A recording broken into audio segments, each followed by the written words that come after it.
Oi pessoal, tudo bem? Hoje eu vim falar um pouquinho para vocês sobre as perdas auditivas mais comuns que aparecem aqui no consultório.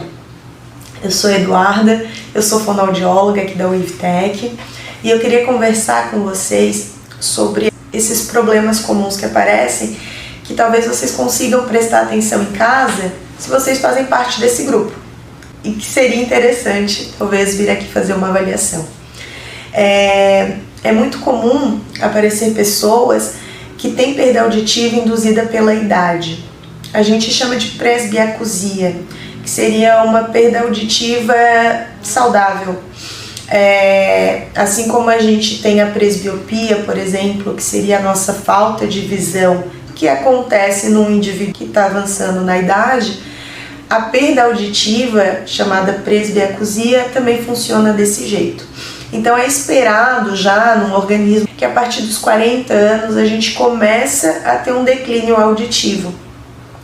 E isso pode ficar muito presente e mais fácil de identificar quando a pessoa já chega lá nos 70, 60 anos, porque daí começa a entrar também a dificuldade de compreensão. Então, a mais comum que aparece pra gente com certeza é a presbiacusia. Seguida dela, a gente tem também a perda auditiva induzida pelo ruído. Então seria uma perda auditiva que acontece em pessoas que trabalham expostas a sons muito fortes, então trabalha numa empresa, às vezes é motorista, caminhoneiro, trabalham em lugares que tenha muito ruído e que não use protetor auditivo. Então essas pessoas é comum que decorrente dessa exposição no trabalho, elas acabam tendo uma perda auditiva. E é muito frequente a aparição desses indivíduos aqui no consultório. A gente também tem perdas auditivas que podem acontecer por problemas, por doenças, né?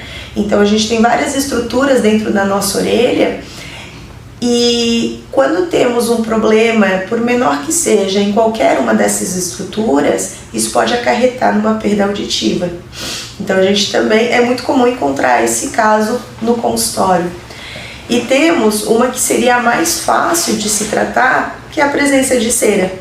Então quando a gente tem um acúmulo de cera dentro da nossa orelha, isso acaba por impedir o som de passar e com isso a gente vai ter uma perda auditiva, que é super fácil de ser tratada, né? Basta a gente ir no otorrino e fazer a limpeza. Só que, claro, para isso precisa ser identificada essa presença de cera e o encaminhamento para o médico. Existe também a perda auditiva por ototóxicos, por agentes ototóxicos. E isso pode entrar tanto na questão laboral, como o ruído, por exemplo, que eu citei antes, como também por excesso de medicamentos.